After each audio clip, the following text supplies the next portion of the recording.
This is Kathy Haley on October 8th at 12:30 p.m. I am in Washington, D.C., and I am talking with Tom Fujikawa, who is in Denver. Tom, please let me thank you for agreeing to be recorded for the oral history collection of the Washakie Museum and Cultural Center in Worland, Wyoming. We have two goals. First, that our class of 1960 tells what life was like for kids and teenagers in Worland from about 1941 to 1960. The second goal is that we share how growing up in Worland impacted our adult lives. So what is your full name? And was there any nickname you were known by during your Worland days? Tom Fujikawa. And everybody called me Tom. They called you Tom? Yeah. They called you Tommy. Give me a break. Tommy. If you weren't born in Worland, how old were you when your family arrived and when you left?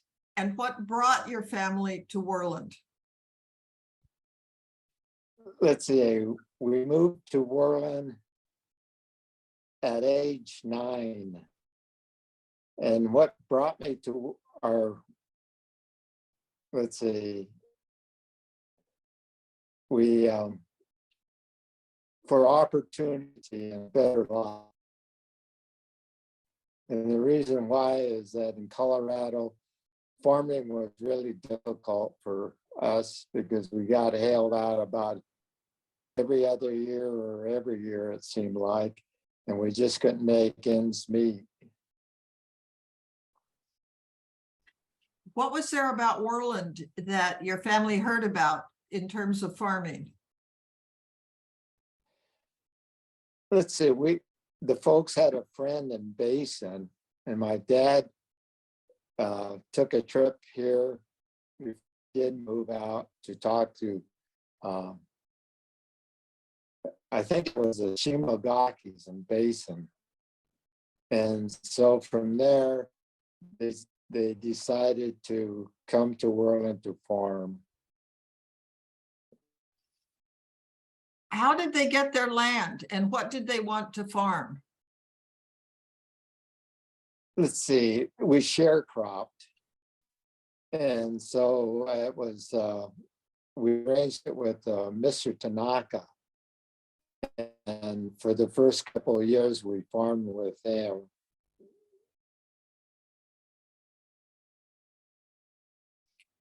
So whereabouts was the land?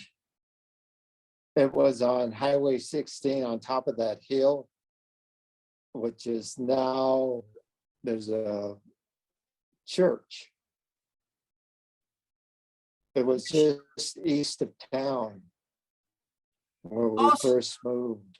So it's where the Mormon church is now? No, the Episcopal church. Yeah, that's where our house was. The house that we did move in. So what did your parents decide to raise? And had they been farmers before?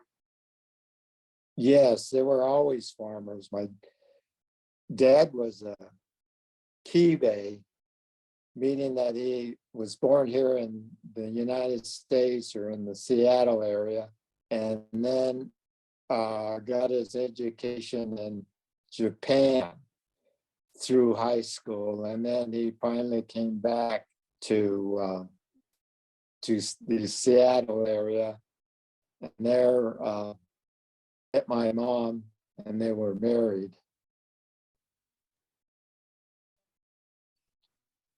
So in Japan, he learned how to farm?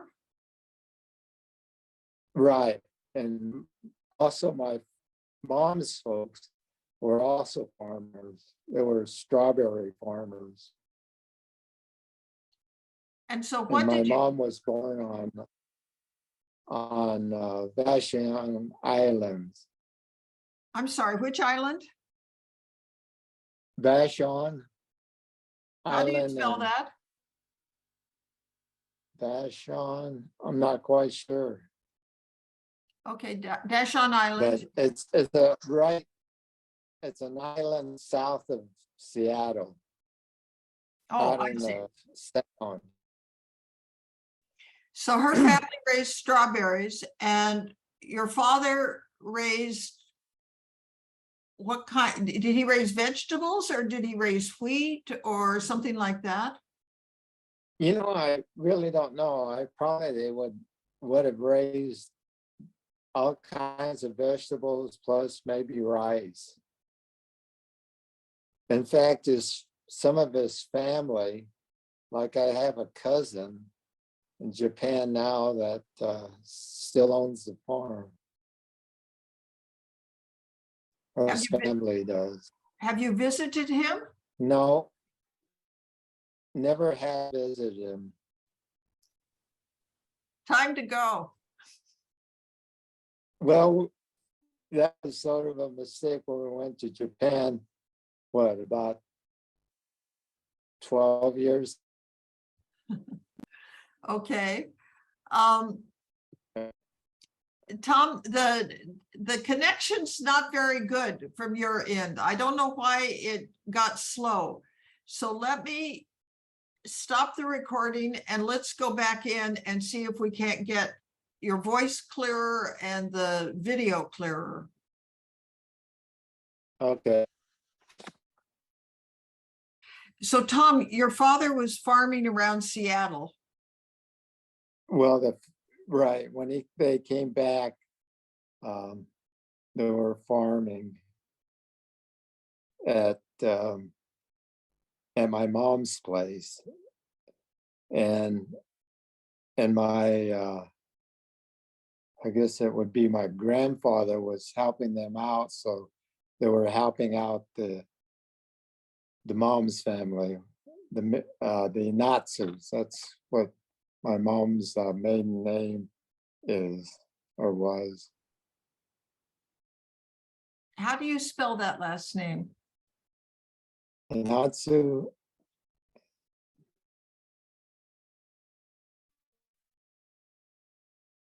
INATSU.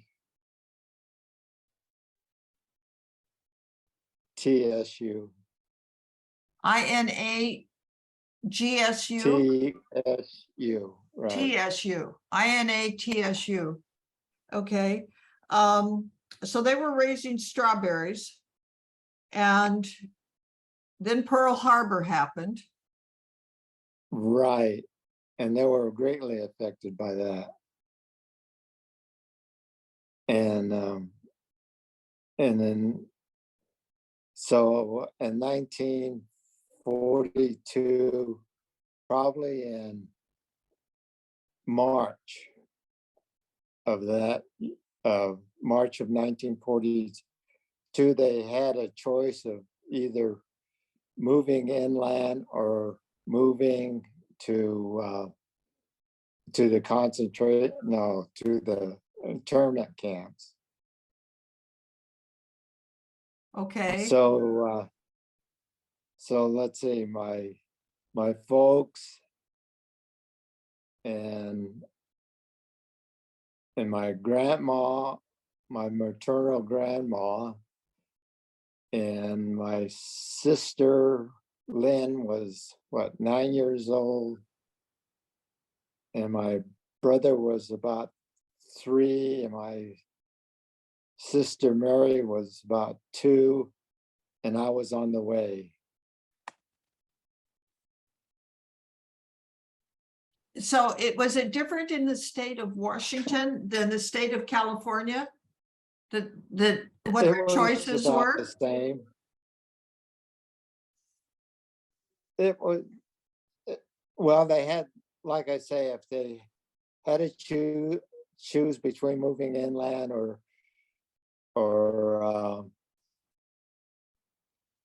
going to the camps. Okay. And so they chose to go to Colorado because they had a cousin there that sort of let's see, they knew a cousin that, what's that word I want? Can't remember, when you know somebody that'll take you, help you in to resettle, like, Okay, so so it was, I don't know the word either. It'd be like a cousin that was willing to take your family in. right. Let's see, there's a word for it. You'll It's think of not- it soon. Okay, I'll try it. Think of it soon.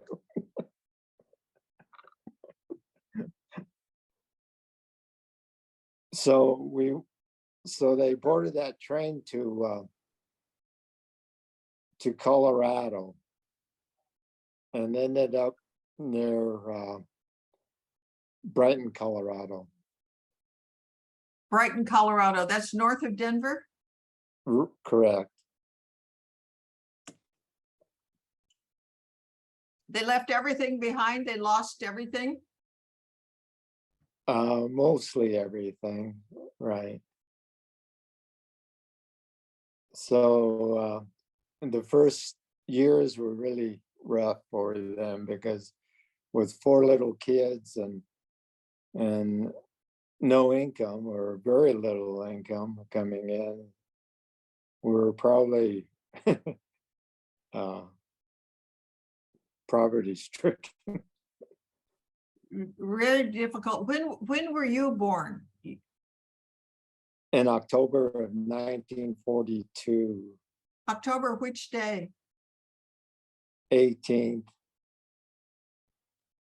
You're about to be 80. In You're 10 right. days. Like everybody else. Same with you, Kathy. No, I'm not. I'm younger than you are. I'm not turning 80 until the 28th of October. Oh. 10 years younger, huh? Yeah, 10 years, my foot. I mean, 10 days. In our dreams. So did your parents have any more kids after you? Brother Wright in 1947. Okay.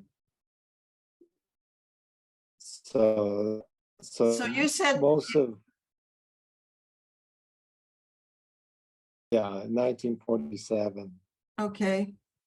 Had you moved to Worland by then? No. No, because we didn't move to Worland until 1952. Okay. And you said that your father rented land from Mr. Tanaka. Right. Is that the Mr. Tanaka whose daughter Mickey was in our class?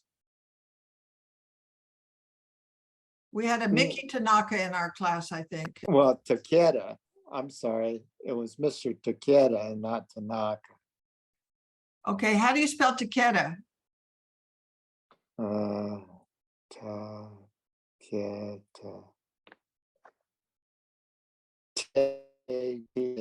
Takeda.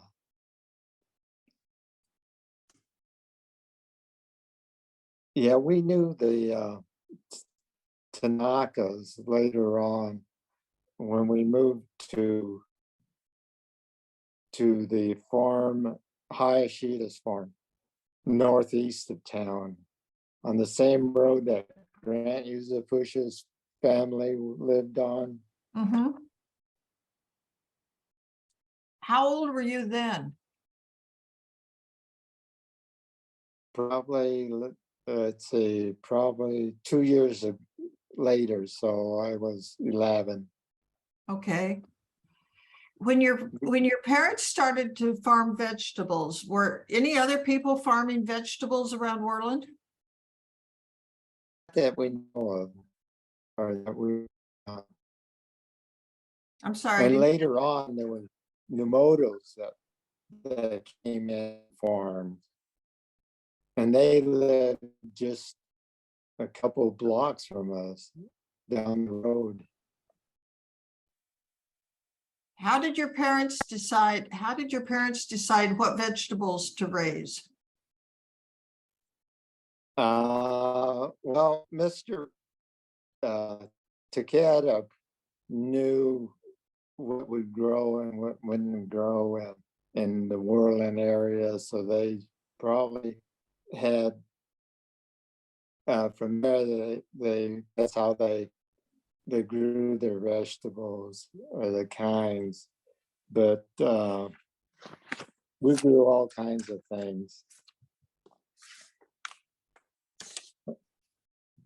Let's see, you name it, we probably grew it. I'm There sorry. well, it was a whole array of vegetables. Let's see, from well, beets, turnips, beans, radishes, squashes, cantaloupe, watermelon, corn. And then at Hayashida's, we had enough area to to farm vegetables. So we had a little bit of hay and barley. Okay. I think you also had tomatoes, didn't you? Oh yeah, tomatoes, cabbage, cucumbers, Peppers? Yeah, cucumbers. peppers, chili peppers. So when did they start planting? And did you have ways that you started the seedlings early, or what was the cycle? How would that work? Let's see, we started getting the ground ready of plowing and leveling and cutting ditches and stuff, but we started quite early when it was still was a loss. But my folks built a bed where we grew. It was a miniature greenhouse, a hotbed, and so they grew most of your cabbage and cauliflower. Let's see, what else did we grow in there?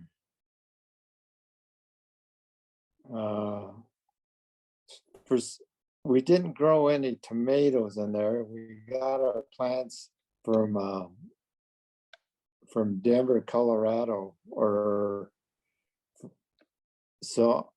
Actually, I don't even remember where we did, but we didn't raise tomatoes in that hotbed. But it was things that we could transplant out in the field. How many acres did you have? It was about 160, probably 60 acres? 160, but our 160. vegetable farm was probably about 60 acres. How many? Because I'm sorry, how many acres was the vegetable farm? probably around 60, 50? or maybe a little bit more. Okay. 60. 60, okay. So how big was your greenhouse? Was it right by your house? And did it have glass or plastic?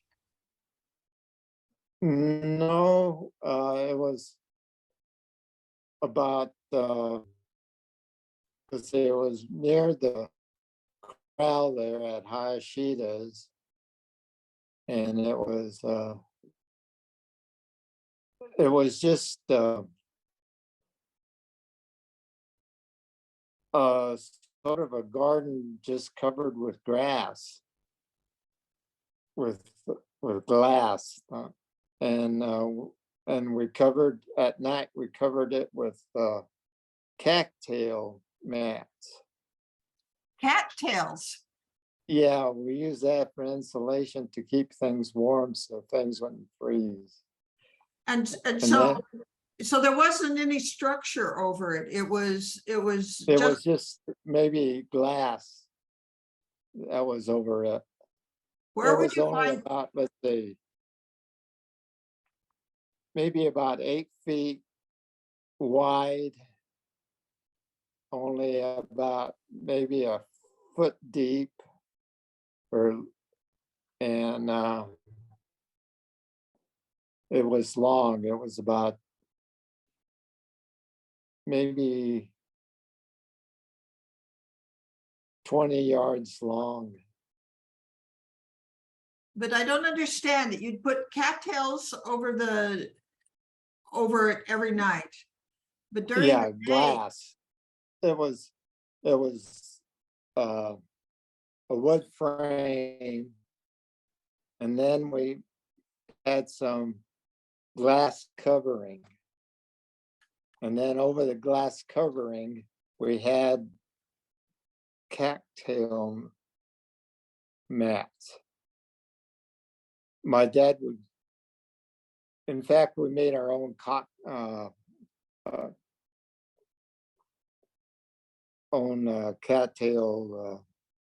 mats.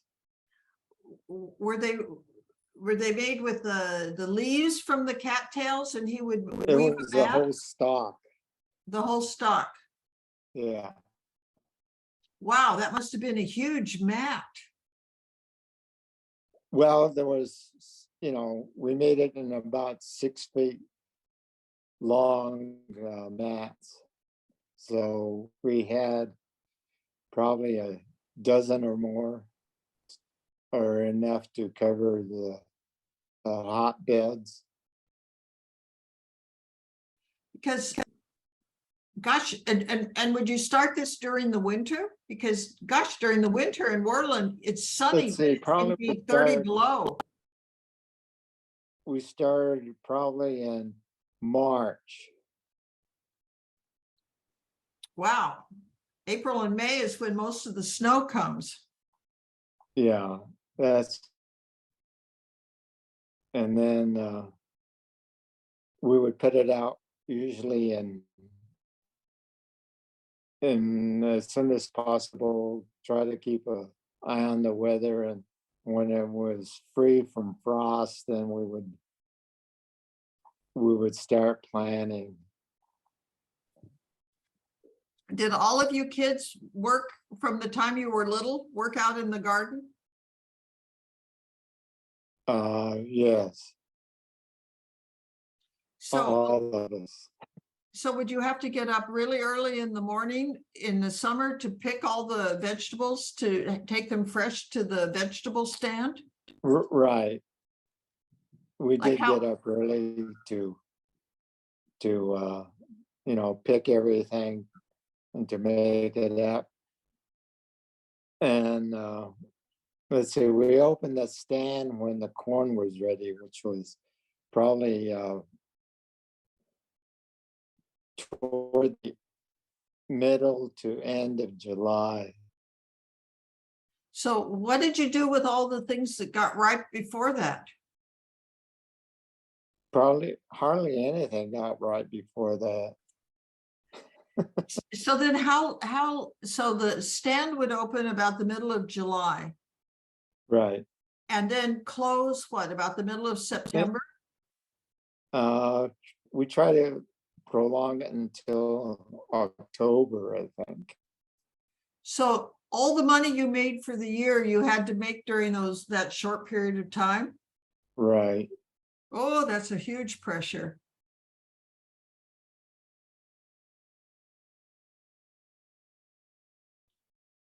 So, well, the community of Worland really, helped us out by supporting us, buying our People vegetables. loved your vegetables. No, really, we'd brag about them. We'd go other places and say, oh, you can't imagine, we have the best vegetables in the world. We have this fresh corn.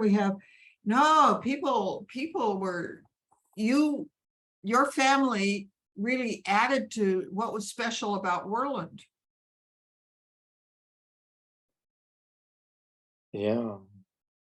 So if you were working out in the field, did your parents hire any extra help, or was it all you kids?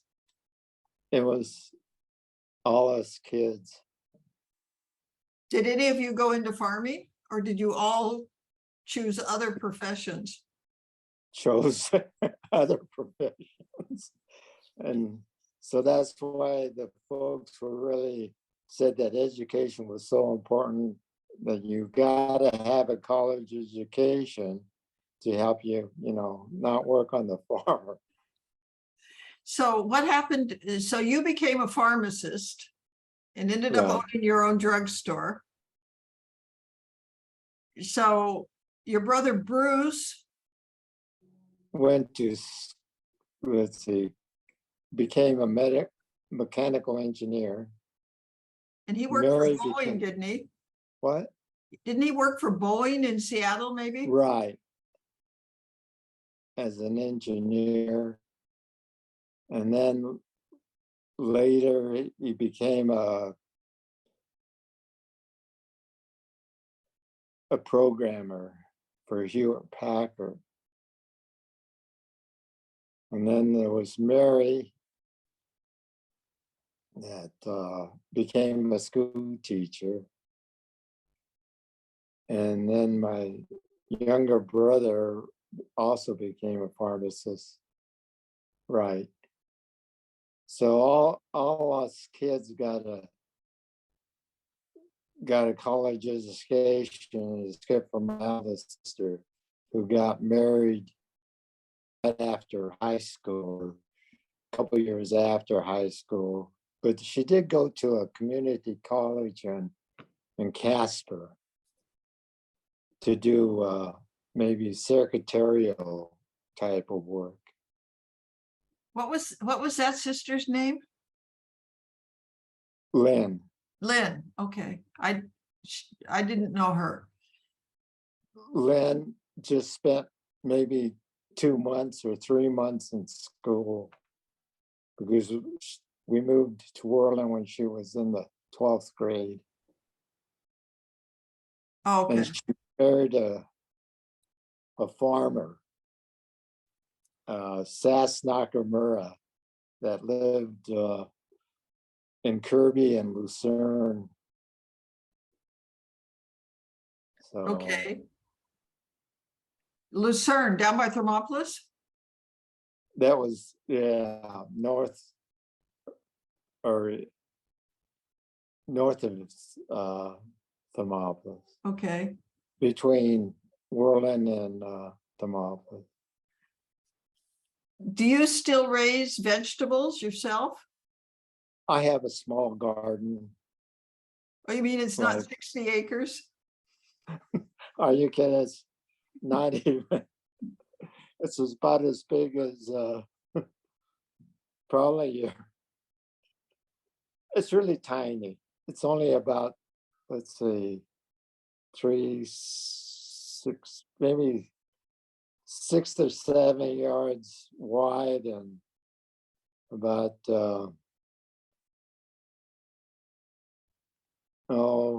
30 feet long. So I just raise what I like tomatoes and cucumbers.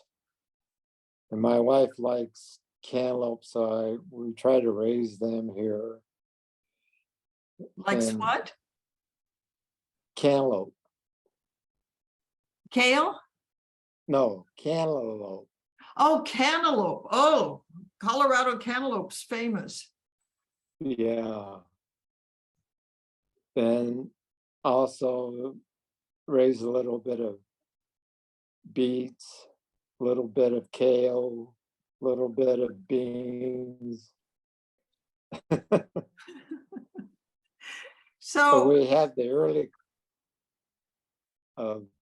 spinach, peas, radishes, wow, Tom, that sounds great. but not very much. I know sometimes you take some extra vegetables over to our classmate Lane.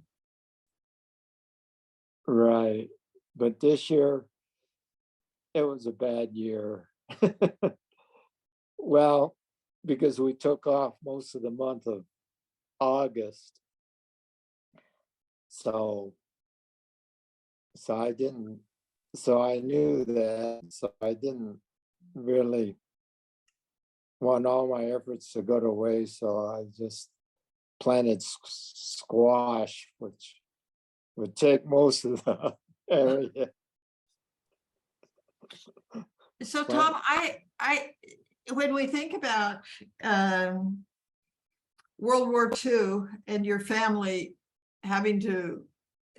losing almost everything, the circle kind of came around with our classmate Grant Ujifusa, who was heavily responsible for the strategy to get the reparations through Congress and signed by Ronald Reagan to pay some reparations to people who'd lost because of being forced to go to inlander camps or whatever. How did the reparations impact your family? It really helped because all but one didn't receive it. And that was right, because he was unaffected by the war, but the rest of us did receive reparation. And what did you do with the reparation money? I think this goes back to your parents' emphasis on education. Right. Help my daughter go to college. Was it for her undergraduate degree? Where did she go? What did she study? Let's see, she went to Harvey Mudd. Beautiful, then- fabulous engineering school. And then she went to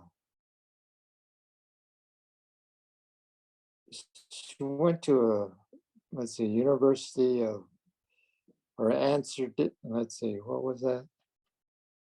Well, anyway, she went eventually to get a PhD at Harvard. So that money did help, send her. Those are super expensive schools. Yeah. I read not long ago that it's more difficult to get into Harvey Mudd than to get into MIT or Caltech. Huh. Yeah, because I opened my mouth, I says, if you qualify you can go to any college you want and we'll pay for it. That was a big mistake because, let's see, because she could have got to the University of Colorado just about for free, because she would have gotten a scholarship because she was valedictorian of her class. Wow. But Well, she wanted to go to what? what? But she wanted to go to Harvey Mudd, so we said, okay, we'll send you to Harvey Mudd.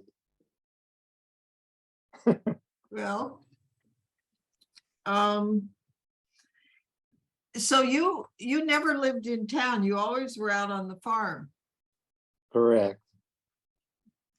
If you were to close your eyes and visualize, what are your memories of the farm or downtown or the Badlands and the mountains? Did you ever go out and about, or what are some of your memories?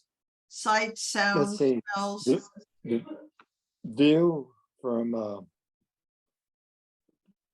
the first farm that we lived on was had a good view of Worland, plus especially the road leading into Highway 16 going into town.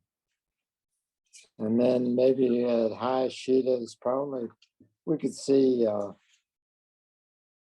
Bighorn Mountains pretty clearly. And we had Badlands above our canal there. And we went rabbit hunting. And Did you have guns or arrows? we had guns. We had a 22. And so, let's see, other than that, you know, it was nice, the view. So we've talked about the impact of World War II on your life, which was very strong. One of the things that you mentioned, though, when at our reunion, when we went up to Hart Mountain to the visitor center, you said you had no idea about Hart Mountain and the internment camp until after you'd graduated from University of Wyoming and were in your first job in Denver as a pharmacist. Correct. Why do you suppose, and the rest of us in the group that we're talking, we had the same reaction. We didn't know about it. Yeah, it was sort of not a family secret, but I guess they didn't want to, maybe it was too painful for them to talk about it. So they didn't say anything. But like I said, it was, I didn't know about it, like I said, until I lived in Denver. Was when you so you don't have memories of elementary, you have few memories of elementary school in Worland. Why is that? Well, I didn't arrive in Worland until 1952, in the spring of the fourth grade. So that's why I don't remember too much. Did you say Grant Ujifusa was befriended you when you arrived? Right, he welcomed me. I can remember that. And at Emmett there when I arrived. So that was a good feeling that, you know, hey, another Japanese. And I can probably get along pretty good here.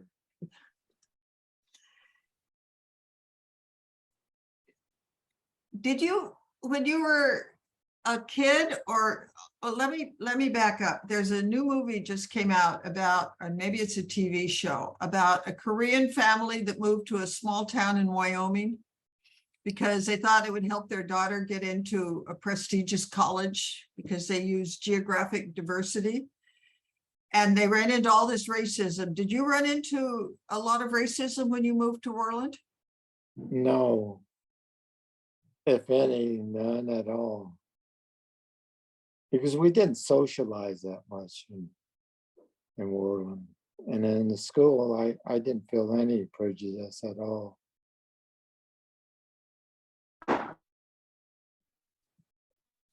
Yeah, I didn't. No, yeah. What was what do you remember about junior high? Did you have teachers you remember, or did you mostly work after school because you had to work on the farm? Or what about junior high? Just work after school, so I didn't have any activities after school. But other than that, very little about teachers. And is there something you did in junior high that when you think back on it amuses you now? no, not really. How about high school? High school, anything amusing? Not, no, not, not anything really amusing. Well, you were involved in wrestling. Were there other youth activities? I'll ask you that first. Or was wrestling your main thing outside of working on the farm after school? Yes, wrestling, because that was about the only sport I could participate. Too short for basketball. And like I say, farming probably ended up in October, November. So that was the sport to be in. And it ran toward, I think, February or March. So it didn't interfere with the farm work. Okay, and when we were growing up, getting your letter, to have a letter on your jacket or a letter on your sweater was a very, very big deal. And usually it was, I always thought of it as the big guys like Sonny Shear and Lorne Laird and Dean Frederick, and I don't know, all these kind of big guys, Gerald Cook. But you were small and you got into wrestling and you became a state champion. Yes. How did that happen? How much did you have to work? Do you have memorable matches that were particularly tough to win? Let's see, probably the match that I remember most is my junior year. I took second in state because I didn't listen to the coach. I just ran out of energy. I didn't eat before, after I weighed in because I had to lose weight.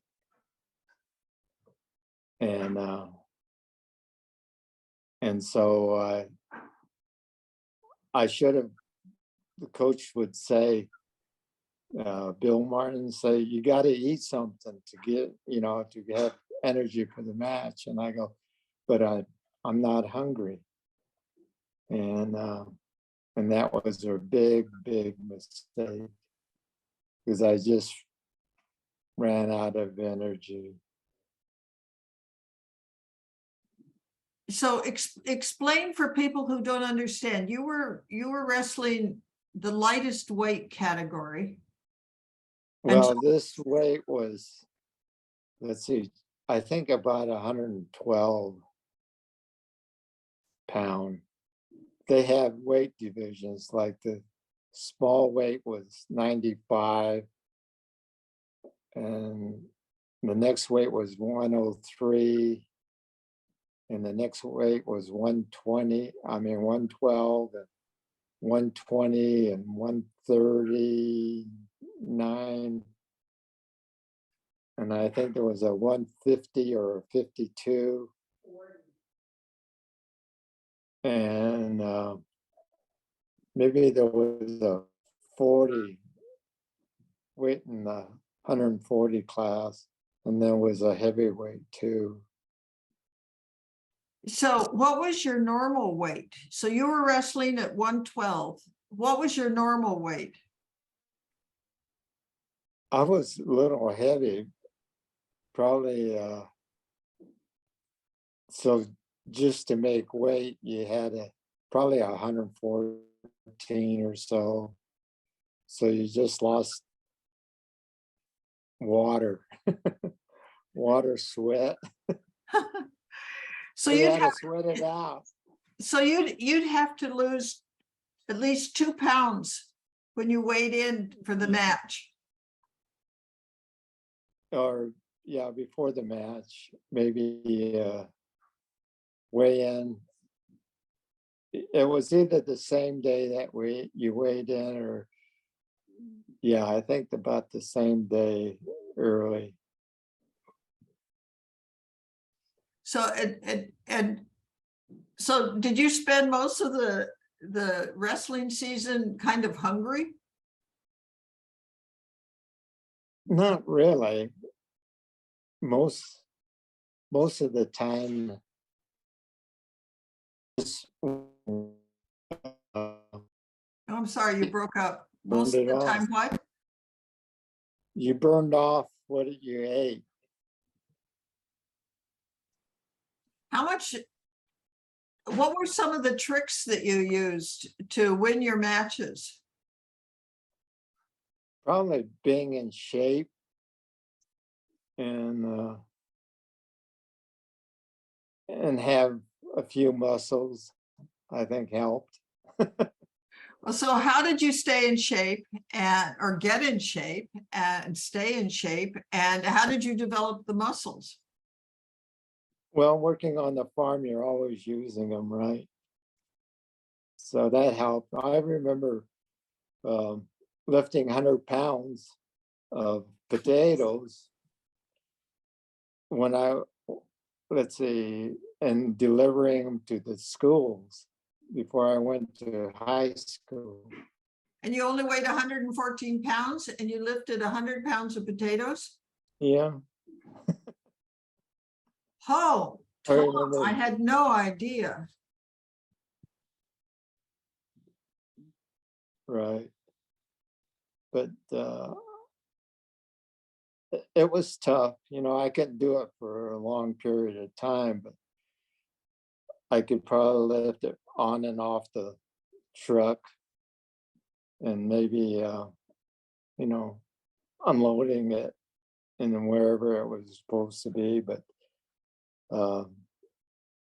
usually from the truck to wherever I was going to deliver it, we had, what's that thing called? In The fact, we barbell? had what? Barbells? No. No, we had Like a hoist? not a hoist, but what is it called? We had one in the garage. Jack? What? A jack? No, it was on wheels. Wheelbarrow? Yeah, wheelbarrow or another one that was on wheels. You'll Can't think remember. of it. No, because on the readable text, you'll think of it. Okay, I hope so. When did you start to fish? Because I know now you're a complete obsessive about fishing. Did you start to fish when you were a little kid or when? Probably I started here in Wyoming when we moved up to Worland. And one time my family took us up to I can't remember the little above Titsy. Can't even remember Up that. toward Kerwin? What? Up toward Kerwin? Up the Grable? Yeah, toward that area. And there they had a fishing pole, and I fished the creek there, and I happened to catch a couple of fish, and I says, "Hey, this is quite a bit of fun." And so as soon as I got my driver's license, we went up to Tensley, and every chance we got, we went fishing. Who's we? My brother and I. You and Bruce? No, right. Oh, right. Okay. So how old were you when you got your fishing license? I mean, excuse me. How old were you when you got your driver's license and had access to a car? Were you sophomore year, junior year? Because we were young. We were the youngest in the class, Tom, you Really? and I. Well, when You did and I Rick turn and I. 16? Or 16. maybe 15. Wasn't it 15 or 16 you could have a driver's license? I think if you were Wyoming? on a farm, maybe 14 or 15. Yeah, That would have been sophomore year, freshman or sophomore year. freshman year, I think, or sophomore year. But that was a good time of having your driver's license because you could socialize more and go fishing or whatever. How could you socialize more? Can you explain that to me? Because all my friends, excuse me, were living in town, like Tom Porter, Decker. Decker Demura. Yeah, and Decker, Gary Deal. Mm-hmm. And so it was sort of a small clique I had that I just ran around with. And they all lived in town. They were town kids. Yeah, all town kids. Did you ever think about taking vocational agriculture or any of those courses? Or you just stayed No, college prep? just college prep courses. Let's see. Do you remember getting television? Let's see, we didn't get television till probably my senior year in high school. Your senior year. Do you watch a lot of television now? Yes, quite a bit. Because I don't watch much television, and my little sister ended up working in television, and she and her husband watched television like crazy, and they watch movies. And I sort of skipped television and went to the internet. So I read print and I read digital, but not that much. So you blow my theory that if you didn't have that much growing up, you weren't that interested in it. See, Tom, you blew a hole in it. Yeah. Once Thanks a lot. I had the time, then I'm watching a lot of TV. Okay, let's do some reflection because we're turning 80.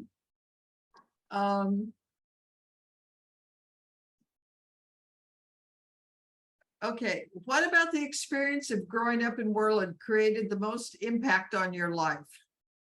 Your choice of occupation or your hobbies, where you live?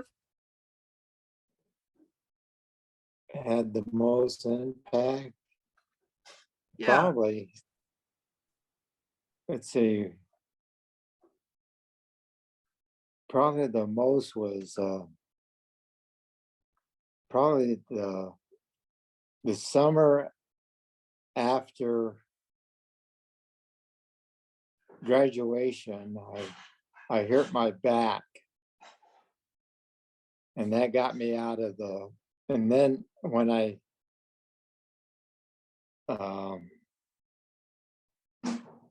then I got called up, so that kept me out of the Vietnam War. So that was probably God sent or something, because I didn't want to go. well, you would have been in terrific danger That's because there right. were a lot of US soldiers that couldn't tell the difference between a Japanese and a Vietnamese. You're No, right. I think you would have been in terrible danger. Does your back still bother you? No, not really. So Worland was the 6th largest city in Wyoming when we grew up. The population more than doubled because of the oil boom. We had 2 flights a day coming in and out from Denver. How did living with growth and more growth impact your adult outlook? This is a Good. Rick question. That was sort of because with that growth, we had more customers, right? So that helped support the family on the stand. And that was our main source of income was that vegetable stand. Did that impact how you, so that gave you an optimism that things could increase, business could increase? Did that impact your outlook when you got out in the world? Right.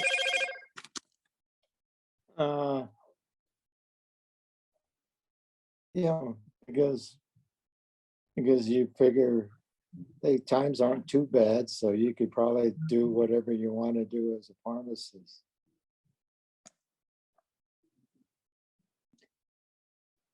And so after college, I went down to Denver and found a job at a Japanese pharmacy. And this was what, 1965. And from there, I went to another pharmacy called Rocky Mountain Pharmacy. And I had an opportunity to buy it. So I took out a small business administration loan and I ran and operated the pharmacy for what, 33 years. So, but it was sort of a wrong time to own a pharmacy, because during that time, all your chains and your big stores and grocery stores were having pharmacies in. So it was tough during the latter years. That's why I gave it up in 2001. I had an opportunity to get rid of it, so I took that option.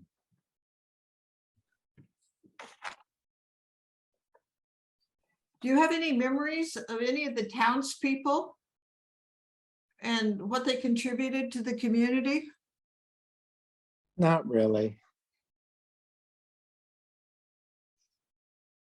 We talked about a question before about high school, about you belonging to a church youth group. I think your answer is quite interesting. No, my folks were Buddhist, but when I did go to church very infrequently, it was the United Methodist Church there on the street. Did you become Buddhist? Are you a Buddhist now? No, I'm sort of a mixture of Buddhist and Christianity. Like you were back then? Yeah. Let's see if there are any other questions. Is there anything else that you would like to talk about? No, not really. Okay, so I have a question. For generations to come, like your grandchildren's grandchildren that might listen to this and read the transcript, is there any wisdom you'd like to pass on? Get as much education you can, because nobody can take it away with it from you. And because it's very important and continue doing it. I'm sorry, I didn't catch that last part. Nobody can take it away from you. What? And do it throughout your life to have this education. always learning new things. What are you learning now? Oh, not too much. I don't believe that. I'm still working, or I did have, let's see, I'm at sorry. a community pharmacy. I'm, I'm working still in a pharmacy, Oh, so you've a got all clinical those new pharmacy. drugs coming out. Yeah, it's hard to keep up with everything now. And there's more medical knowledge, so that's why I have to give it up, because the brain can't absorb all that. Because Well, it's usually memorization. wow. So, well, you don't have to do crossword puzzles then. You're memorizing those long words that are unpronounceable, that are the new drugs and the new consequences. So like Wow. I say, this is probably the last year that I'm gonna give it up, because